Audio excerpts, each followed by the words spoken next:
দ্বিতীয় মহাযুদ্ধের আগে কলকাতা শহরে এখানে ওখানে গোটা কয়েক লোন অফিস ছিল। যুদ্ধ আরম্ভ হওয়ার পর তাদের সংখ্যা অনেক বেড়েছে। লোন অফিসের মহাজনী কারবার অতি সরল ও সহজ। অভাবগ্রস্ত মানুষ নিজের অস্থাবর সম্পত্তি ঘটি বাটি ঘড়ি কলম এনে বন্ধক রেখে টাকা নেয়। অধিকাংশ ক্ষেত্রেই টাকা শোধ হয় না। সময়ের মেয়াদ ফুরলে বন্ধকি মাল লোন অফিসের সম্পত্তি হয়ে যায়। তখন তারা এই মাল নিজেদের শোকেসে সাজিয়ে রাখে এবং সন্ধানী খরিদ্দারের কাছে লাভে বিক্রি করে।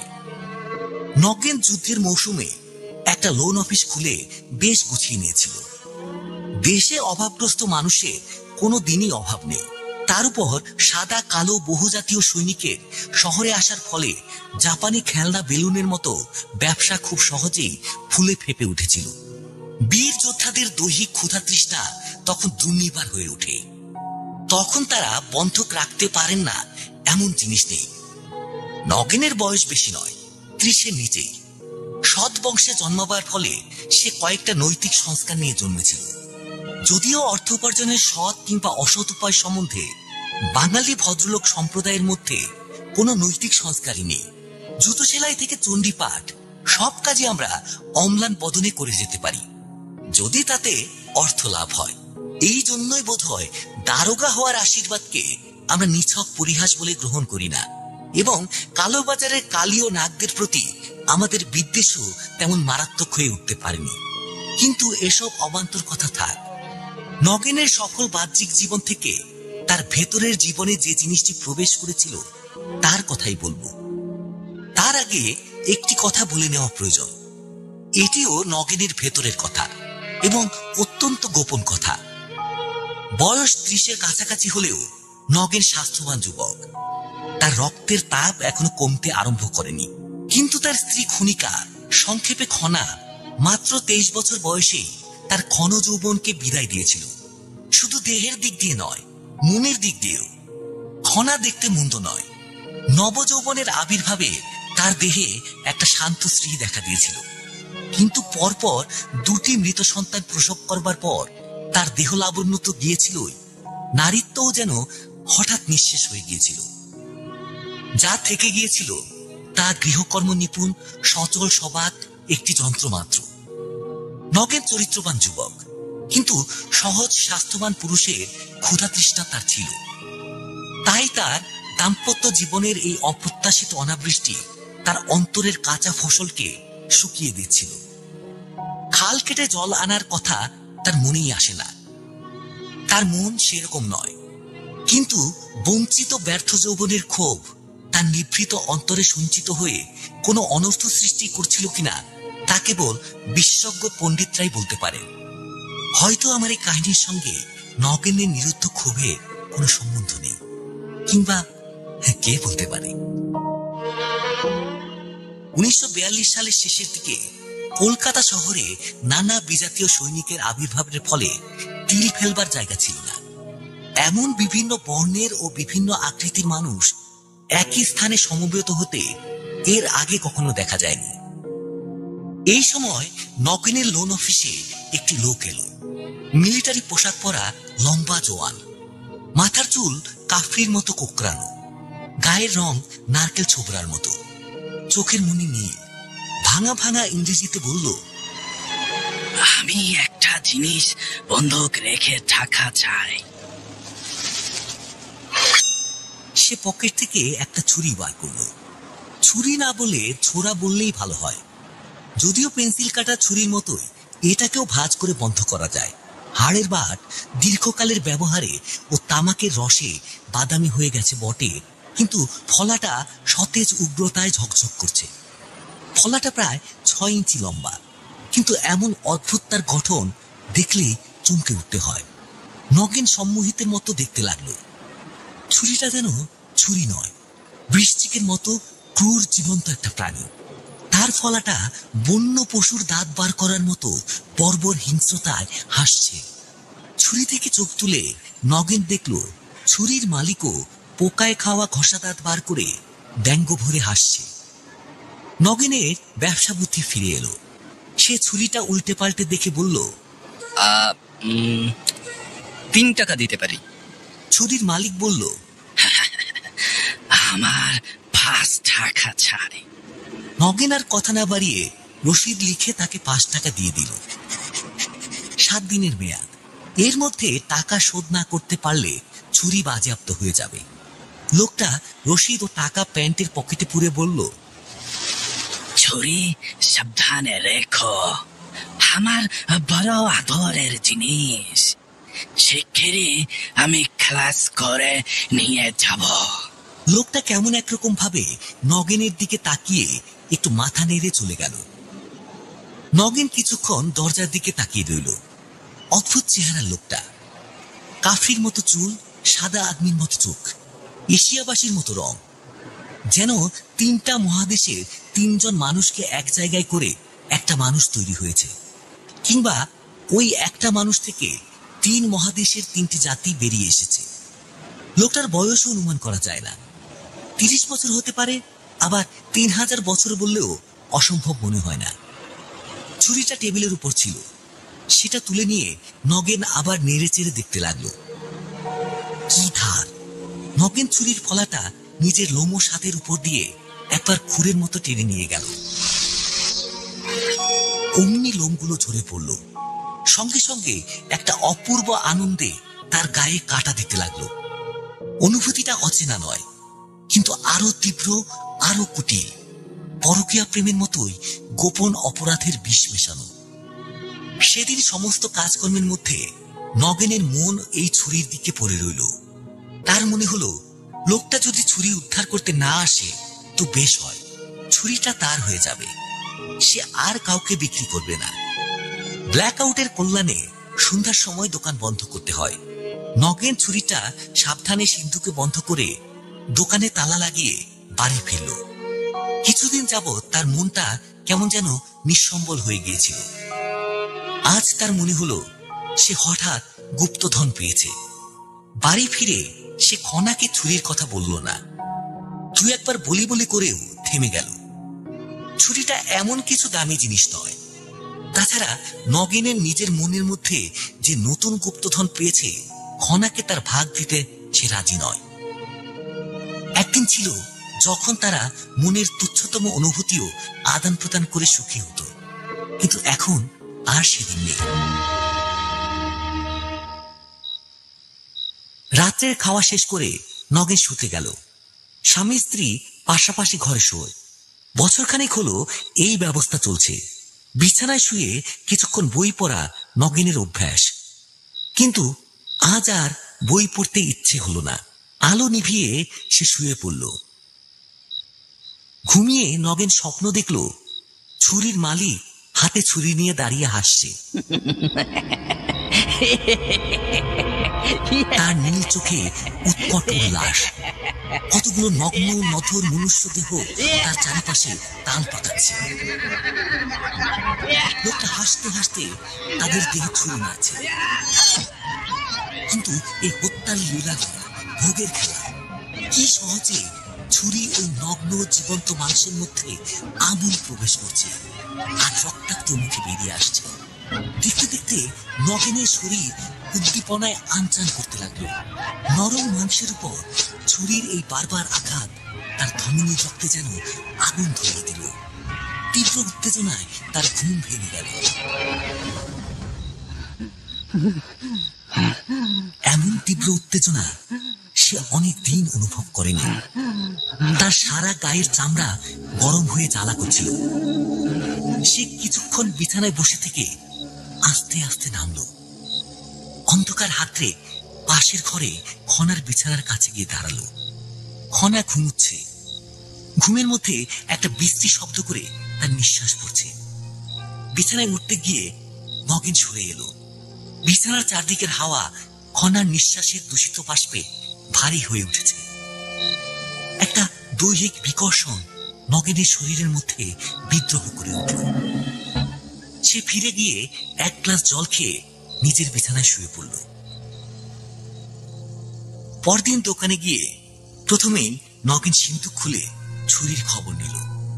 ছুরি সিন্ধুকের অন্ধকারের ভেতর থেকে চকচক করে তাকে অভিনন্দন জানালো। আশ্চর্য, ছুরিটা যেন কথা বলে। ফলা খুলে শক্ত করে মুঠোতে ধরতে সে যেন আনন্দে চেঁচিয়ে উঠে বলল, এই তো এমনি করে আমাকে ধরতে হয়। এবার এবার কোথাও দিয়ে দাও। নরম নরম জীবন্ত মাংস নেই। আমার আমার কাজই তো নরম মাংসের মধ্যে বিঁধে যাওয়া। ঘরের কোণে একটা উঁচু টুলের উপর একটা মখমলের মোটা তাকিয়া রাখা ছিল। কেউ বাধা দিয়ে গেছে। নগেনের চোখ পড়ল সেটার উপরে। ঘরে তখন অন্য মানুষ নেই। নগেন ছুরি পেছনে লুকিয়ে তার কাছে গিয়ে দাঁড়ালো। তারপর হঠাৎ ছুরি তুলে সজোরে তাকিয়ার মধ্যে বসিয়ে দিল। একবার, দুবার, তিনবার পরপর আঘাত করতে করতে নগেন যেন পাগল হয়ে উঠল। তারপর আবার তার রক্ত ঠান্ডা হয়ে গেল। অবসাদে মুঠো আলগা হয়ে পড়ল। না, এ যেন দুধের স্বাদ ঘোলে মেটাবার চেষ্টা। মখমলে তাকিয়া নরম বটে, কিন্তু রক্ত মাংসের স্বাদ তাতে নেই। ছুরিটা সস্নেহে সিন্ধুকে রেখে দিয়ে নগেন সমস্ত দিন লোন অফিসে কাজকর্ম করল, কিন্তু তার মন এক মুহূর্তের জন্য নিরুদ্বেগ হলো না। প্রত্যেকটা নতুন খদ্দের তার দরজা দিয়ে প্রবেশ করার সঙ্গে সঙ্গে তার বুকের ভেতরটা চমকে ওঠে। এই বুঝি সেই লোকটা ছুরি ফেরত দিতে এলো। লোকটা অবশ্যই এলো না, কিন্তু মাত্র 5 টাকায় ছুরি বাঁধা রাখার জন্য তার অনুতাপ হতে লাগলো। 10 টাকা কিংবা 15 টাকা দিলে ভালো হতো, তাহলে লোকটা সহজে ছুরি উদ্ধার করতে পারত না। সন্ধে হতে না হতেই নগেন তাড়াতাড়ি দোকান বন্ধ করে ফেলল। কি জানি লোকটা যদি এসে পড়ে। তার উপর ছুরিটা দোকানে রেখে বাড়ি ফিরতেও তার ইচ্ছে করল না। দোকানে রাত্রে কেউ থাকে না, যদি চোর ঢুকে। দিনকাল ভালো নয়। নগেন ছুরিটা পকেটে পুরে নিল। শীতের সন্ধ্যায় আকাশে মেঘ জমে একেবারে অন্ধকার হয়ে গিয়েছিল। গুড়ি গুড়ি বৃষ্টি পড়ছিল। কলকাতা শহরের আলো পর্দানশীল হয়ে ঘরের মধ্যে আবদ্ধ হয়েছে। বাইরে এক ফোঁটাও আসবার অধিকার নেই। সুতরাং পথ দিয়ে যে 2-1 যাতায়াত করছে তাদের অস্তিত্ব কেবল পায়ের শব্দেই অনুমান করা যায়। নগেনের অবশ্য বাড়ি বেশি দূরে নয়, 10 মিনিটের রাস্তা। তার উপর রাস্তাও ভালোভাবেই চেনা। তবু নগেন সাবধানে হাঁটতে লাগলো। 3-4 মিনিট হাঁটার পর তার মনে হলো কে যেন তার পিছু নিয়েছে। পেছনে খসখস শব্দ হচ্ছে। সে সতর্ক হয়ে ঘাড় ফেরালো, কিন্তু অন্ধকারে কিছুই দেখতে পেল না। পকেটের ছুরিটা শক্ত করে ধরে সে আরো দ্রুত পা চালালো। পথঘাট নিরাপদ নয়। এই ব্ল্যাকআউটের রাতে ঘাড়ের উপর গুন্ডা লাফিয়ে পড়লে মা বলতেও কেউ নেই, আর বাপ বলতেও কেউ নেই। পেছনে পায়ের শব্দ কিন্তু থামলো না, বরং আরো কাছে আসছে বলে মনে হলো। নগেন চলতে চলতে ছুরিটা বার করে ফলা খুলে শক্তভাবে মুঠোতে ধরল। তারপর হঠাৎ ফিরে দাঁড়িয়ে বলে উঠল, কে? পেছনে পায়ের শব্দ খুব কাছে এসে থেমে গিয়েছিল। নগেন কিন্তু কোনো মানুষ দেখতে পেল না। কিছুক্ষণ চেয়ে থাকবার পর তার মনে হলো নিচে ফুটপাতের কাছে সাদা রঙের কি যেন একটা নড়ছে। সে তীব্র দৃষ্টিতে চেয়ে থাকলো। ক্রমশ ওই সাদা বস্তুটি আকার ধারণ করলো। একটা সাদা কুকুর, নিতান্তই পথের কুকুর।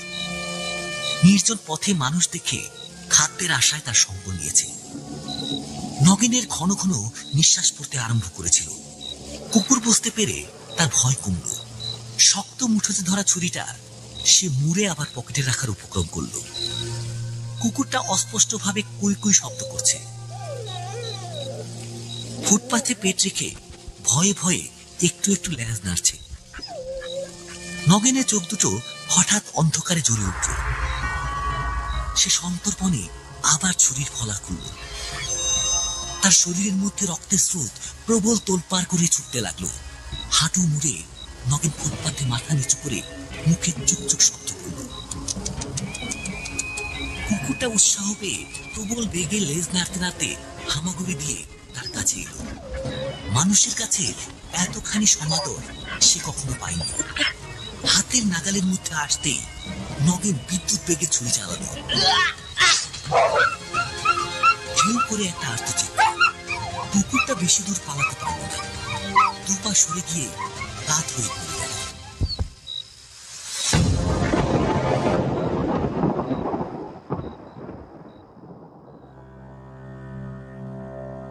নগেন যখন বাড়ি পৌঁছল তখন তৃপ্তি ও ক্লান্তিতে তার শরীর ভরে উঠেছে।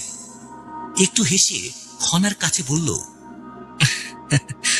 ক্লান্ত লাগছে, আজ বড় খাটুনি গেছে, একটু শুয়ে থাকি গে, খাবার হলে ডেকো। লুকিয়ে ছুরিটাকে ধুয়ে নগেন বালিশের নিচে রেখে দিল।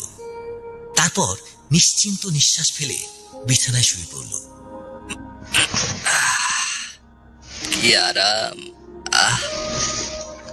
তার দেহে মনে কোথাও এতটুকু আর অতৃপ্তি নেই। পরের দিনটা একরকম নেশার ঘোরে কেটে গেল। সকালে লোন অফিসে যাবার পথে এসে দেখল কুকুরটা ফুটপাতে মরে পড়ে আছে। তার পাঁজরের সূক্ষ্ম কাটা দাগ থেকে রক্ত গড়িয়ে পড়ছে। এই কুকুরটাকে কে এভাবে মারলো বলো তো? পথচারীরা কুকুরের মৃতদেহ নিয়ে ঘিরে ধরে আছে। সবাই নানা রকম কথা বলা বলি করছে। এখন আর মানুষ নাই, একটা কুকুরকে। কিন্তু নগেন মৃতদেহটা সম্পর্কে কোনো উৎসাহ অনুভব করল না। লোন অফিসে সমস্ত দিনটা আশঙ্কায় আশঙ্কায় কাটল, কিন্তু সেই লোকটা ছুরি উদ্ধার করতে এলো না। ছুরিটা আজ আর নগেন সিন্ধুকে রাখেনি, নিজের কোটের বুক পকেটে রেখেছে।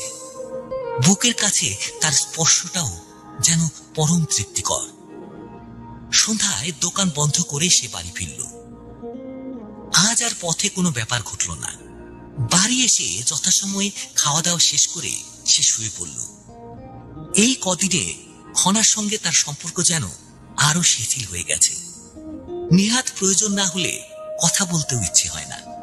খনার মনও তার সম্পর্কে এতই নিরুৎসুক যে স্বামীর জীবনে যে প্রকাণ্ড এক নতুন বস্তুর আবির্ভাব ঘটেছে তা সে অনুভবেও জানতে পারেনি।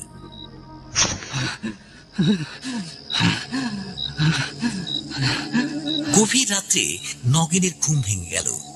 সে অনুভব করল ছুরিটা বালিশের তলা থেকে কথা বলছে। এমন রাত্রিটা ঘুমিয়ে কাটালে ভোগের সুখক্ষণ জীবনে কবার আসে? আমি আর কতদিন থাকবো তোমার কাছে? কালই হয়তো আমার মালিক এসে আমাকে নিয়ে যাবে। উঠো উঠো, এখনো সময় আছে।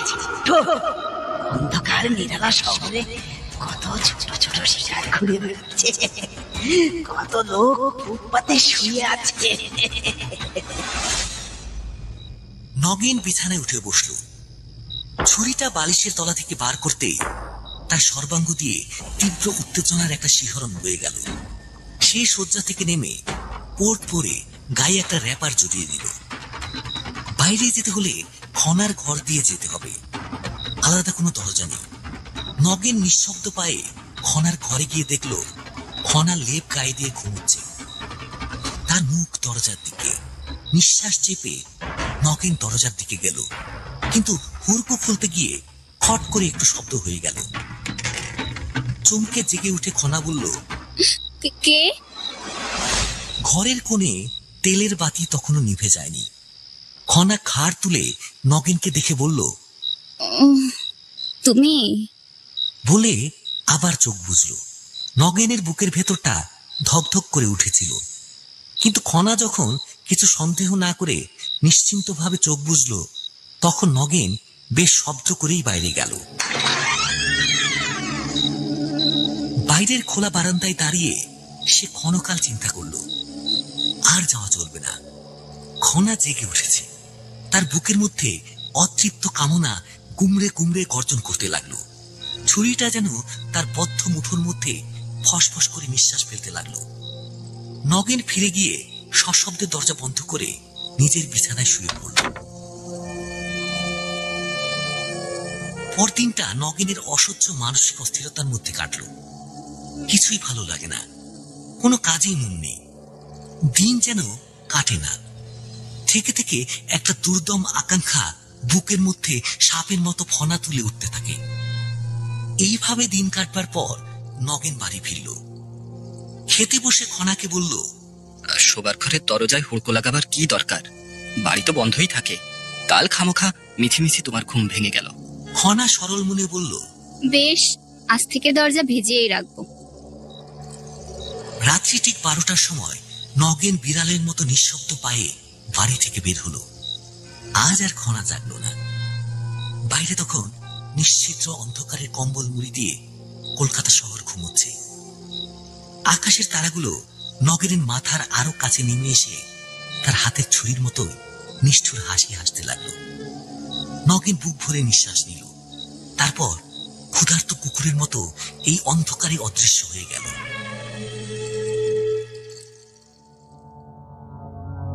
পরদিন সকালবেলা খবরের কাগজ পড়তে পড়তে নগেন দেখল গত রাত্রে কলকাতার অমুক গলিতে এক ব্যক্তির মৃতদেহ পাওয়া গেছে। মৃতদেহে 6-7টি ছুরির আঘাতের চিহ্ন ছিল। হত্যার কারণ বা হত্যাকারীর কোনো সন্ধান পাওয়া যায়নি। খবরটা পড়েও নগেনের মনের ভেতরটা প্রশান্ত নিস্তরঙ্গই রয়ে গেল। একটুও চাঞ্চল্য সেখানে দেখা দিল না। কেবল একটি বিষয়ে তার মন সতর্ক হয়ে রইল, কেউ যেন জানতে না পারে। সে রাত্রিটা গভীর স্বপ্নহীন নিদ্রায় কাটল।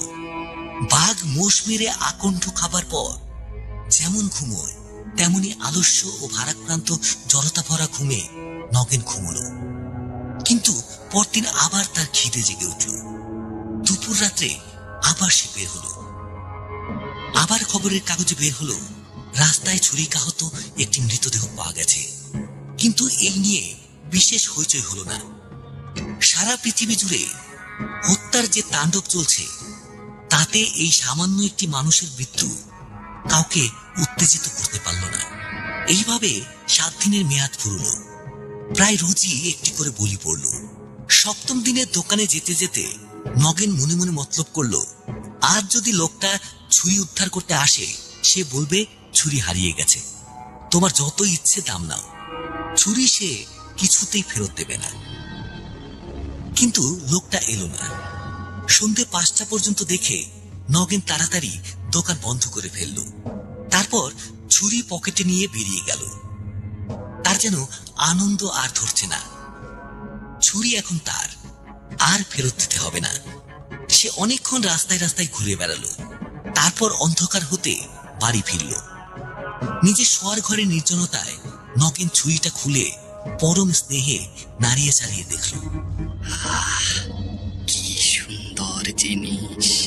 এমন অপূর্ব বস্তু পৃথিবীতে আর আছে কি? ছুরিটাকে সে নিজের বুকে গলায় গালে ঠেকালো। তার দেহ আনন্দে রোমাঞ্চিত হয়ে উঠল। তারপর হঠাৎ ঘরের বাইরে খনার সাড়া পেয়ে সে তাড়াতাড়ি ছুরিটা বালিশের তলায় লুকিয়ে ফেলল। সে রাত্রে ঠিক 12টার সময় তার ঘুম ভাঙল। ছুরি যেন খোঁচা দিয়ে ঘুম ভাঙিয়ে দিল। নগেন সম্পূর্ণ সজাগ হয়ে উঠে বসল। ভেতর থেকে তাগিদ এসেছে, আজও বাইরে যেতে হবে। আজ ছুরিটা প্রথম তার নিজস্ব হয়েছে। আজকে রাত বৃথা না যায়। খনার ঘর দিয়ে যাওয়ার সময় খনার বিছানার দিকে তার দৃষ্টি পড়ল। দরজার দিকে যেতে যেতে সে থেমে গেল।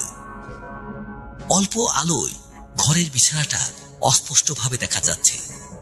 চুম্বক যেমন লোহাকে আকর্ষণ করে তেমনি বিছানাটা নগেনকে টানতে লাগলো। নগেন সতর্কভাবে বিছানার পাশে এসে দাঁড়ালো। খনাকে দেখা যাচ্ছে, তার গায়ে লেপ সরে গেছে। ঘুমের মধ্যে তার দেহটা বিকলাঙ্গের মতো অদ্ভুত আকার ধারণ করেছে। খোলা মুখ দিয়ে সশব্দে নিঃশ্বাস প্রশ্বাস বইছে। বিরাগ ও ঘৃণায় নগেনের মুখ বিকৃত হয়ে উঠল। এই বিভৎস বিকলাঙ্গ মূর্তিটা তার স্ত্রী। একে নিয়ে সে জীবন কাটাচ্ছে। ছুরিটা ফিসফিস করে তার কানে বলতে লাগলো, বাইরে যাবার দরকার এই একে শেষ করে দাও। কিন্তু সুযোগ করছো। সারা জীবন ধরে এই মরা ঘাড়ে করে বেড়াবে। নাও নাও, আমি তো রয়েছি, সে দাও না ওর বুকে। জীবনের রং বদলে যাবে তোমার। আবার বিয়ে করতে পারবে নতুন বউ। নতুন বউ। শুনতে শুনতে নগেন পাগল হয়ে গেল। তার পরের কয়েক মিনিটের কথা তার মনে নেই। যখন মাথাটা পরিষ্কার হলো তখন সে দেখল বিছানার উপর হাঁটু গেড়ে বসে সে খনার বুকের উপর ছুরি বসাচ্ছে।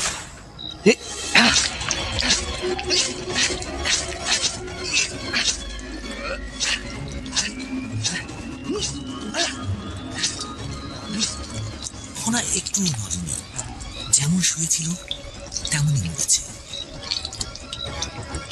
সম্পূর্ণ জ্ঞান ফিরে আসার পর নগেন সন্ত্রস্ত হয়ে একবার ঘরের চারিদিকে তাকালো, তারপর খাট থেকে নেমে দাঁড়ালো। পাগল হয়ে এ কি করলো সে? নিজের ঘরে খুন করলো, এখন লাশ সরাবে কি করে?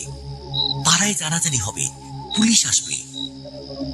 পুলিশ নিশ্চয়ই বাড়ি খানা তল্লাশি করবে, তখন তো ছুরিটা বেরোবে। মেঝেতে বসে পড়ে দু হাঁটুর মধ্যে মাথা গুজে নগেন ভাবতে লাগলো। ছুরিটা রক্তমাখা ঠোঁটে তার কানে কানে কথা বলতে লাগলো। 5 মিনিট পরে নগেন তরাক করে উঠে দাঁড়ালো। আছে, উপায় আছে। সে খনার হাত থেকে সোনার চুড়িগুলো খুলে নিল, গলা থেকে হাত টেনে ছিঁড়ে পকেটে পুরল, তারপর নিঃশব্দে বাড়ি থেকে বেরিয়ে গেল। ছুরি ও গয়নাগুলো সে লোন অফিসে লুকিয়ে রেখে আসবে। তারপর অবয়বহীন ছায়ার মতো সে পথ দিয়ে ছুটে চলল। 10 মিনিটের পথ 5 মিনিটে অতিক্রম করে দোকানের রাস্তায় পড়ল। দোকানের বন্ধ দরজায় ঠেস দিয়ে কে একজন বসে আছে। খুব কাছে না আসা পর্যন্ত নগেন তাকে দেখতে পেল না। দেখে চমকে উঠল। লোকটার মুখের কাছে অঙ্গারের মতো চুরুটের আগুন জ্বলছে। নগেনকে দেখে সে উঠে দাঁড়ালো, মুখের কাছে মুখ এনে বলল, আহ! নগেন চিনল ছুরির মালিক। সে জড়বৎ দাঁড়িয়ে রইল, তার মাথা আর কাজ করছে না। এই অভাবনীয় পরিস্থিতির ফলে যেন অসাড় হয়ে গেছে। লোকটা বলল, সন্ধ্যে থেকে এখানে বসে আছি, এত তাড়াতাড়ি দোকান বন্ধ করেছিলে কেন? আমার ছুরি দাও। লোকটা হাত পাতল। পকেটের মধ্যে ছুরি ও গয়নাগুলো একসঙ্গে ছিল। নগেন যন্ত্রচালিতের মতো সবকিছু বার করে তার হাতে দিল। লোকটার মুখে চুরুটের আগুন একটু উজ্জ্বল হলো। সে সামনে ঝুঁকে পড়ে সেই আলোতে হাতের জিনিসগুলো পরীক্ষা করলো। তার নীল চোখ দুটো ও মুখের খানিকটা দেখা গেল। একটা অমানসিক উল্লাস তার মুখে ফুটে উঠল। গলার মধ্যে চাপা হাসির খসখস শব্দ, যেন সে সব জানে, সব বুঝেছে। তারপর হঠাৎ সে পিছু ফিরে চলতে আরম্ভ করলো। অন্ধকারে তার বুটের খটখট শব্দ দূরে মিলিয়ে গেল। নগেনের মনে হলো তার দেহ মনের সমস্ত শক্তি ফুরিয়ে গেছে। দুর্বহ অবসাদ ও ক্লান্তি তাকে চেপে মাটিতে মিলিয়ে দেওয়ার চেষ্টা করছে। একদিন সে একটা প্রবল নেশায় মত্ত ছিল, তা সে নিজেই বুঝতে পারেনি। আজ হঠাৎ ছুরিটা চলে যাওয়ার সঙ্গে সঙ্গে প্রতিক্রিয়া আরম্ভ হয়েছে। পা দুটো অতি কষ্টে টেনে টেনে সে বাড়ি ফিরল। খনার শোবার ঘরে ঢুকে বিছানার উপর খনার রক্তমাখা মৃতদেহটা দেখে সে ভয়ে আর্তনাদ করে উঠল।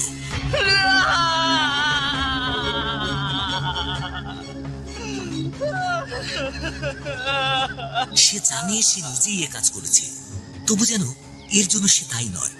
কোথাকার এক ভোগ লালসায় উন্মত্ত রাক্ষস এই অভিশপ্ত ছুরিটা পেয়ে নিজের লালসা চরিতার্থ করেছে।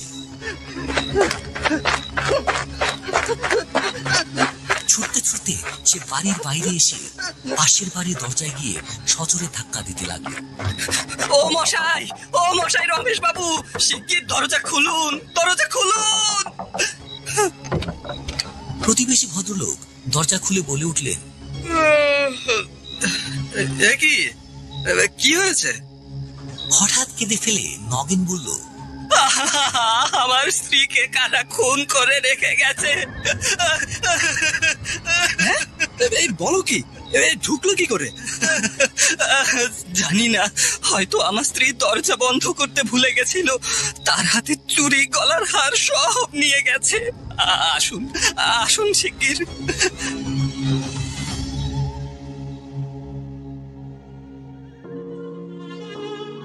এরপর প্রায় বছর খানেক কেটে গেছে। নগেন আবার বিয়ে করেছে। নতুন বউটি সুন্দরী নয়, কিন্তু উজ্জ্বল যৌবনবতী। মাঝে মাঝে ছুরির কথা নগেনের মনে হয়। তখন তার শরীরের স্নায়ু পেশি শক্ত হয়ে ওঠে। সে দৃঢ়ভাবে চোখ বন্ধ করে থাকে, প্রাণপণে ভুলবার চেষ্টা করে। কিন্তু ছুরিটা তার জীবনে অভিশাপ না আশীর্বাদ রূপে দেখা দিয়েছিল তা বুঝতে পারে না। নতুন বউ পেছন থেকে এসে তার কাঁধের উপর হাত রাখে, জিজ্ঞেস করে, কিসের ধ্যান হচ্ছে? নগেনের স্নায়ু পেশির কঠিনতা শিথিল হয়। ছুরির কথা আর তার মনে থাকে না। মন মাধুর্যে ভরে ওঠে। সে হেসে বলে,